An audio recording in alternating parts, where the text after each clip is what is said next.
It finally got below 90 degrees here, so I thought I'd take the XR out for a little ride.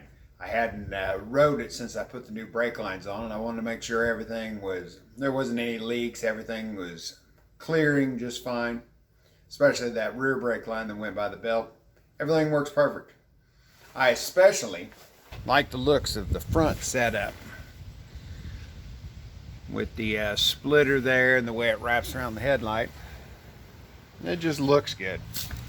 Back line, you don't see much of it, but it does clear, so everything's good. If I had it to do over again, I might try to come up with something different for the rear brake line, but it works fine the way it is.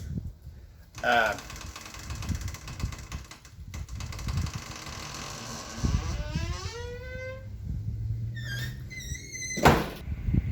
far as performance, works just like it did before. I don't notice a bit of difference in the brake pressure, you know, on the lever, on the pedal. I mean, it just stops like it did before, which was good then, it's good now. But the funny thing is, if you read the instructions for Galfer, it's like, be prepared.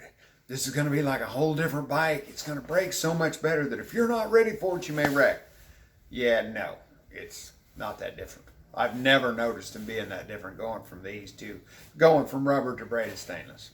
So it's mostly for looks, mostly get you new brake lines, where the old ones, you know, they're old. So now, one thing I do want to point out is you do need to watch.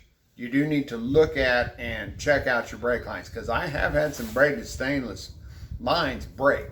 One was a clutch line, and it was probably routed a little bit too close to a turbo, but it blew out.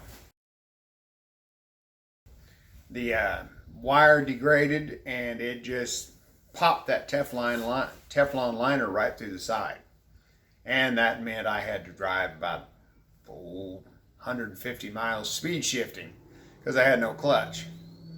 And the other times on the same car, this was actually a brake line on the car, but it had taken a couple of rock hits, and you know, the braided lines had been on there for several years, and it had worn through the rubber coating a little bit, and the rock where it had hit it had damaged the wire.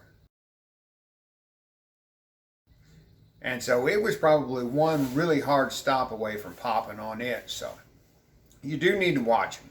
The Teflon liner on the inside holds the fluid in, and then the braided stainless holds the Teflon liner together. So if you have some kind of issue with the braid, it can blow that liner completely out and leave you with no brakes or no clutch. So just like anything else on a bike, do a pre-flight, check it, make sure everything's in good shape.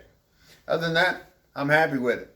It's good to get a nice little 80-mile loop in today while it wasn't super hot, but it's going to be hot again, so I'm going to put the bike up, play with the boats.